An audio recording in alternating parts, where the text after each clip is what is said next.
ಸಿದ್ಧಗಂಗಾ ಮಠಕ್ಕೆ doctor G Parameshwar ಭೇಟಿ ಕೊಟ್ಟಿದ್ದಾರೆ. ಸಿದ್ಧಲಿಂಗ ಶ್ರೀಗಳಿಂದ ಆಶೀರ್ವಾದವನ್ನ ಪಡೆದುಕೊಂಡಿದ್ದಾರೆ ಗೃಹ ಸಚಿವರು. ತುಮಕೂರಿನ ಸಿದ್ಧಗಂಗಾ ಮಠಕ್ಕೆ ಡಾಕ್ಟರ್ ಜಿ ಪರಮೇಶ್ವರ್ ಭೇಟಿ ಕೊಟ್ಟಿದ್ದಾರೆ. ಸಿದ್ಧಗಂಗಾ ಶ್ರೀಗಳ ಆಶೀರ್ವಾದವನ್ನ ಪಡೆದುಕೊಂಡಿದ್ದಾರೆ ಗೃಹ ಸಚಿವರು. ನೀರಾವರಿ ಯೋಜನೆಗಳ ಬಗ್ಗೆ ಸಿದ್ಧಲಿಂಗ ಶ್ರೀಗಳ ಜೊತೆ ಚರ್ಚೆ ಕೂಡ ನಡೆಸಿದ್ದಾರೆ. ಎತ್ತಿನಹೊಳೆ ಭದ್ರಾ ಮೇಲ್ದಂಡೆ ಯೋಜನೆ ಬಗ್ಗೆ ಮಾಹಿತಿಯ ವಿನಿಮಯವಾಗಿದೆ. 2026 ಜೂನ್ಗೆ ಎತ್ತಿನಹೊಳೆ ನೀರು ತುಮಕೂರನ್ನು ತಲುಪಲಿದೆ ಅನ್ನುವಂಥ ವಿಚಾರವನ್ನು ತಿಳಿಸಿದ್ದಾರೆ ಸಿದ್ಧಲಿಂಗ ಶ್ರೀಗಳಿಗೆ. ಕೊರಟಗೆರೆ ತಾಲೂಕಿನ 69 ಕೆರೆಗಳಿಗೆ ನೀರು ತುಂಬಿಸಲು ಅನುಮತಿ. ಹೀಗೆ ನೀರಾವರಿ ಯೋಜನೆಗಳ ಕುರಿತಂತೆ ಶ್ರೀಗಳೊಂದಿಗೆ ಮಾತುಕತೆಯನ್ನು ಗೃಹ ಸಚಿವರು ನಡೆಸಿದ್ದಾರೆ.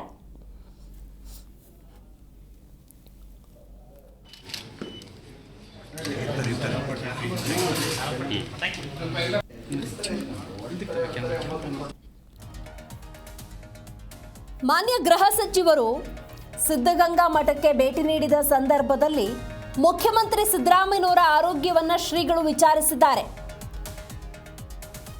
ಮುಖ್ಯಮಂತ್ರಿ ಸಿದ್ದರಾಮಯ್ಯನವರ ಕಾಲಿಗೆ ಲೆಗಿಮೆಂಟ್ ಹಾಕಿದ್ದಾರೆ. ಪೂರ್ಣ ಗುಣವಾಗಲು 3 ರಿಂದ 4 ತಿಂಗಳು ಬೇಕಾಗತ್ತೆ. ಸಿಎಂ 100 ಕೆಜಿ ತೂಕ ಇದ್ದಾರಾ ಅಂತ ಶ್ರೀಗಳು ಆ ಸಂದರ್ಭದಲ್ಲಿ ಕೇಳಿದ್ದಾರೆ. ನಗುತ್ತಾ ತಲೆ ಅಲ್ಲಾಡಿಸಿದ್ದಾರೆ ಗೃಹ ಸಚಿವ ಡಾಕ್ಟರ್ ಜಿ ಪರಮೇಶ್ವರ್. ಈ ದಿನಗಳಲ್ಲಿ ಮುಖ್ಯಮಂತ್ರಿ ಸಿದ್ದರಾಮಯ್ಯನವರು ವೀಲ್ ಚೇರಲ್ಲಿ ಓಡಾಡಿದ್ದನ್ನು ನೀವು ಗಮನಿಸ್ತಾ ಇದ್ರಿ.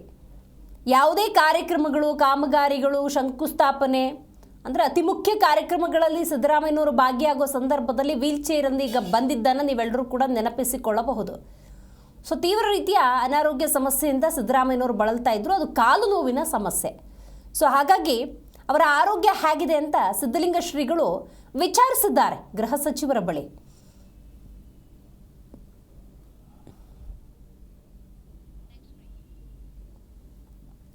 ಅಭಿವೃದ್ಧಿ ಯೋಜನೆಗಳ ಜೊತೆ ಸಿದ್ಧಗಂಗಾ ಮಠದ ಶ್ರೀಗಳ ಜೊತೆ ಡಾಕ್ಟರ್ ಜಿ ಪರಮೇಶ್ವರ್ ಗೃಹ ಸಚಿವರು ಮಾತುಕತೆಯನ್ನು ನಡೆಸಿದ್ದಾರೆ. ಎತ್ತಿನಹೊಳೆ ಕಾಮಗಾರಿ ನಡೀತಾ ಇದೆ. ಕೊರಟಗೆರೆ ಮಧುಗಿರಿ ಭಾಗಕ್ಕೆ ನೀರು ಬರುತ್ತೆ. ಪಾವಗಡ ತಾಲೂಕಿಗೂ ನೀರು ಬರುತ್ತೆ. 2300 ಕೋಟಿ ರೂಪಾಯಿ ಯೋಜನೆಯನ್ನ ಮಾಡಿದ್ವಿ. ಚಳ್ಳಕೆರೆ ಹಿರಿಯೂರು ಕಡೆಗೂ ನೀರು ಸಿಗಲಿದೆ. ಸದ್ಯದಲ್ಲೇ ಮುಖ್ಯಮಂತ್ರಿ ಸಿದ್ದರಾಮಯ್ಯನವರು ಆ ಯೋಜನೆಯ ಉದ್ಘಾಟನೆಯನ್ನ ಮಾಡಲಿದ್ದಾರೆ. ತುಮಕೂರಿನಲ್ಲಿ ಗೃಹ ಸಚಿವ ಡಾಕ್ಟರ್ ಜಿ ಪರಮೇಶ್ವರ್ ಕೊಟ್ಟಿರುವಂತಹ ಹೇಳಿಕೆ ಇದು. ಪಾವಗಡದ ಅಂದಾಜು 270 ಹಳ್ಳಿಗಳಿಗೆ ನೀರು ಕೊಡುವ ಯೋಜನೆ ಅದು ಅಂತ ಡಾಕ್ಟರ್ ಜಿ ಪರಮೇಶ್ವರ್ ಹೇಳಿದ್ದಾರೆ.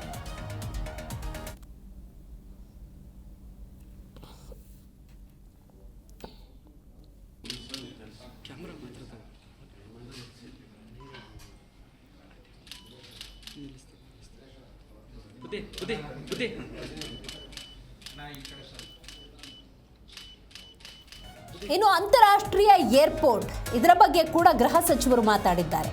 ಶಿರಾಬಳಿ ಏರ್ಪೋರ್ಟ್ ನಿರ್ಮಾಣ ವಿಚಾರಕ್ಕೆ ಸಂಬಂಧಪಟ್ಟಂತೆ ಜಯಚಂದ್ರ ಸೇರಿದಂತೆ 35 ಶಾಸಕರು ಪತ್ರವನ್ನು ಬರೆದಿದ್ದಾರೆ. ಅದನ್ನು ಕೇಂದ್ರ ಸರ್ಕಾರ ಪರಿಗಣಿಸಬೇಕು. ಶಿರಾ ಭಾಗದಲ್ಲೇ ಅಂತಾರಾಷ್ಟ್ರೀಯ ವಿಮಾನ ನಿಲ್ದಾಣ ಆಯಿತು ಅಂದ್ರೆ ಅದು ನಮಗೆ ಸಂತೋಷ. ಎರಡೂ ಕಡೆ ಅಧಿಕಾರಿಗಳು ಸರ್ವೆ ಮಾಡಿದ್ದಾರೆ. ಈಗ ನೆಲಮಂಗಲ ಕನಕಪುರ ಭಾಗ ಇರ್ಬೋದು ಅಥವಾ ಶಿರಾ ತುಮಕೂರು ಈ ಭಾಗ ಇರ್ಬೋದು. ಸೊ ಎರಡೂ ಕಡೆ ಅಧಿಕಾರಿಗಳು ಸರ್ವೆ ಮಾಡಿರೋದ್ರಿಂದಾಗಿ ಎಲ್ಲಿ ಮಾಡಿದ್ರೆ ಸೂಕ್ತ ಅನ್ನುವಂಥ ನಿಟ್ಟಿನಲ್ಲಿ ಕೇಂದ್ರ ನಿರ್ಧಾರವನ್ನು ತೆಗೆದುಕೊಳ್ಳಬೇಕಾಗತ್ತೆ. ಶಿರಾದಲ್ಲೇ ಮಾಡಿದ್ರೆ ನಮಗೆ ಸಂತೋಷ ಅಂತ ತುಮಕೂರಿನಲ್ಲಿ ಗೃಹ ಸಚಿವ ಡಾಕ್ಟರ್ ಜಿ ಪರಮೇಶ್ವರ್ ಹೇಳಿದ್ದಾರೆ. ಮಾತ್ರವಲ್ಲ, ಶಿರಾದಲ್ಲೇ ಅಂತಾರಾಷ್ಟ್ರೀಯ ವಿಮಾನ ನಿಲ್ದಾಣ ಆಯಿತು ಅನ್ನೋದಾದ್ರೆ 20 ಜಿಲ್ಲೆಗಳಿಗೆ ಅನುಕೂಲವಾಗುತ್ತೆ ಅಂತ ಹೇಳಿದ್ದಾರೆ.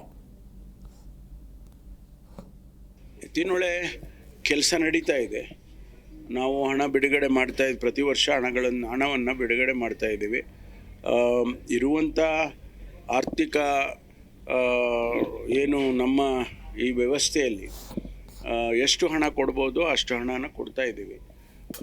ಈ ಬರುವ ಜೂನಿಗೆ ಬಹುಶಃ ಅರಸೀಕೆರೆಗೆ ತಲುಪುತ್ತೆ ಅಂತ ಹೇಳಿ ನಮ್ಮ ತಜ್ಞರು ಹೇಳ್ತಾ ಇದ್ದಾರೆ.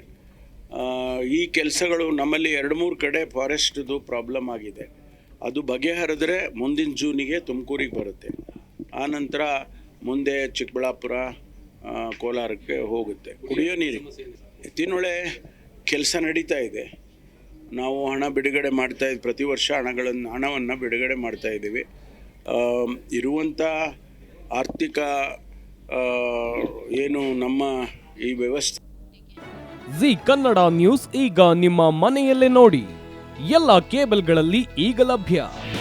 ನಿಮ್ಮ ನೆಚ್ಚಿನ ಜಿ ಕನ್ನಡ ನ್ಯೂಸ್ ಈಗ ಸನ್ ಡೈರೆಕ್ಟ್ ನಲ್ಲಿ number 292, Tata play number 1664, Jio TV number 1334, NXT digital number 30, in cable number 30, city networks 51, U digital number 162, GTPL number 17, Rockline telecommunications number 42, Shri Basaveshwara cable number 168, rural cable network 60, Vinayaka digital 57, Abhishek cable 821, city channel 53, Siddeshwara cable network 57, V4 digital Infotech 628, Surya digital networks 53, Gajanan digital number 836, Malnad infotech private limited number